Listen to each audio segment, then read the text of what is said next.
അവർ ടീമിന്റെ സർവാധികാരങ്ങളെല്ലാം പിടിച്ചുപറ്റാനുള്ള ആദ്യത്തെ ടാസ്കാണ് big boss കുറച്ചു മുൻപ് അറിയിച്ചത്. ഒരു മെലോ ഡ്രാമയാണ് ആദ്യത്തെ ടാസ്കായിട്ട് ബിഗ് ബോസ് കൊണ്ടുവന്നിരിക്കുന്നത്. ബിഗ് ബോസ് കുടുംബാംഗങ്ങളെയെല്ലാം ഉൾക്കൊള്ളിച്ചുകൊണ്ട് സീരിയൽ രൂപത്തിലുള്ള ഒരു മെലോ ഡ്രാമയാണ് ബിഗ് ബോസ് അവതരിപ്പിക്കുവാൻ പറഞ്ഞിട്ടുള്ളത്. എന്നാൽ ഈ ടാസ്ക് കൊടുത്ത് കുറച്ചു നേരത്തിനുള്ളിൽ എല്ലാവരും അവരവരുടെ ഗ്രൂപ്പുകളായി തിരിഞ്ഞ് അവരുടെ ഓരോ ഗ്രൂപ്പിലെയും മെലോ ഡ്രാമ അവതരിപ്പിക്കേണ്ട കാര്യങ്ങൾ ഡിസ്കസ് ചെയ്തുകൊണ്ടിരിക്കുകയായിരുന്നു. എന്നാൽ അതിനിടയിലാണ് നോറ ഗെയിം ഒന്ന് ചേഞ്ച് ചെയ്യാൻ നോക്കി. അതായത് ജാൻമണിയെ ഈ ഒരു ഡിസ്കഷനിൽ, അതായത് നെഗറ്റീവായിട്ട് മെലോ ഡ്രാമയിൽ അവതരിപ്പിക്കണമെന്നും നോറ അവരുടെ അടുത്ത് ഗ്രൂപ്പിൽ പറഞ്ഞു. എന്നാൽ ഈ കാര്യം ടീം അംഗങ്ങളോട് പറഞ്ഞ സമയത്ത് അവരെല്ലാവരും അതിനെ എതിർത്തു. അവർ പറഞ്ഞു, ഞങ്ങൾക്ക് എല്ലാവർക്കും പേഴ്സണലി ഗ്രഡ്ജുള്ള, അല്ലെങ്കിൽ പേഴ്സണലി ഞങ്ങൾക്ക് അഗെയിൻസ്റ്റ് ആയിട്ട് നിൽക്കുന്ന ഒരുപാട് പേർ ഈ വീട്ടിലുണ്ട്. പക്ഷെ അവരെ ഒന്നും ഈ ഒരു ഡ്രാമയിലേക്ക് കൊണ്ടുവരാൻ ഞങ്ങൾക്ക് താല്പര്യമില്ല. അതിനു വേണ്ടിയിട്ടല്ല നമുക്ക് ഈ ടാസ്ക് ബിഗ് ബോസ് തന്നിരിക്കുന്നത്. നമുക്ക് ടാസ്ക് നന്നായി കളിച്ച് എങ്ങനെയെങ്കിലും പവർ ടീമിലേക്ക് കയറാൻ സാധിക്കണം. അതിനു വേണ്ടിയുള്ള കാര്യങ്ങളാണ് നമ്മളിവിടെ ചെയ്യേണ്ടത്. അല്ലാതെ പേഴ്സണൽ ഗ്രഡ്ജ് വെച്ച് അങ്ങനെയുള്ള കാര്യങ്ങൾ ചെയ്യാനല്ല നമുക്ക് ഈ ടാസ്ക് തന്നിരിക്കുന്നത്. നോറയുടെ അടുത്ത് റിക്വസ്റ്റ് ചെയ്ത് മറ്റു കുടുംബാംഗങ്ങൾ എത്തുകയും എങ്ങനെയെങ്കിലും ഈ നല്ല രീതിയിൽ ടാസ്ക് തീർത്ത് പവർ റൂമിൽ കയറാൻ ശ്രമിക്കുകയാണ് ചെയ്യേണ്ടതെന്നും പറഞ്ഞെങ്കിലും നോറ അതിൽ ഉറച്ചു നിന്നു. നോറ പറഞ്ഞത്, എനിക്ക് സാധിക്കില്ല.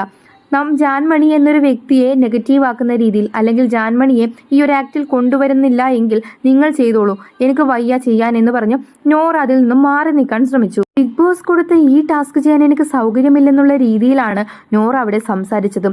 എന്നാൽ ഇതിൽ പെട്ടിരിക്കുന്നത് നെക്സ്റ്റ് ടീമിലെ അംഗങ്ങളാണ്. അഭിഷേകുമാരും സീക്രട്ട് ഏജന്റും അതുപോലെ തന്നെ നന്ദനയുമാണ് ആ ഗ്രൂപ്പിലെ മറ്റംഗങ്ങൾ. അപ്പോൾ അവർ ഇതുപോലെ നോറയ്ക്ക് വേണ്ടി കാത്തിരിക്കേണ്ട ഒരു അവസ്ഥ കൂടി ഉണ്ടായി. നോറയാണെങ്കിൽ ആക്ടിന് വേണ്ടി വരാൻ തയ്യാറാകുന്നുമില്ല. ആദ്യമൊക്കെ നോറയുടെ അടുത്ത് റിക്വസ്റ്റ് ചെയ്യുന്ന രീതിയിൽ സംസാരിച്ചെങ്കിലും പിന്നീട് മറ്റുള്ളവർക്ക് ദേഷ്യം വന്നു. ആ ഗ്രൂപ്പിലുള്ള സായി അടക്കം, അഭിഷേകും സായി അടക്കമുള്ള ആൾക്കാർ പിന്നീട് പൊട്ടിത്തെറിക്കുന്ന കാഴ്ചയാണ് കാണാൻ സാധിച്ചത്. ഇത്രയൊക്കെ പറഞ്ഞിട്ടും എനിക്ക് വയ്യ എന്നും പറഞ്ഞുകൊണ്ട് വാഷ്റൂമിൽ പോയി പൊട്ടിക്കരയുന്ന നോറയെയാണ് പിന്നീട് കാണുന്നത്. കുടുംബാംഗങ്ങളെല്ലാം പോയി ആശ്വസിപ്പിക്കുകയും സംസാരിക്കുകയും ചെയ്തിട്ടും നോറ അതിനൊന്നും വഴങ്ങുന്നില്ല. വാഷ്റൂമിൽ പ്രത്യേകമായി നോറയ്ക്ക് ഒരു ക്യാമറയൊക്കെയുണ്ട്. ഡെയിലി അതിൽ വന്നാണ് നോറ എപ്പോഴും ഒറ്റയ്ക്ക് ഇരുന്നിങ്ങനെ സംസാരിച്ചുകൊണ്ടിരിക്കാറ്. ടാസ്ക് ചെയ്യാൻ നോറ തയ്യാറായില്ലെങ്കിലും ടീമിലെ മറ്റംഗങ്ങളെല്ലാവരും കൂടി ടാസ്ക് ചെയ്യാനുള്ള തീരുമാനമാണ് എടുത്തിരിക്കുന്നത്. എന്നാൽ ഈ തീരുമാനം ബിഗ് ബോസിനെ അറിയിച്ചുകൊണ്ടാണ് ജിൻഡോ എത്തിയിരിക്കുന്നത്. നോറ ഒരാളെ നെഗറ്റീവാക്കാൻ വേണ്ടി മനഃപൂർവ്വം ആ ഒരു ഡ്രാമയിലേക്ക് കൊണ്ടുവരണമെന്ന് പറഞ്ഞു.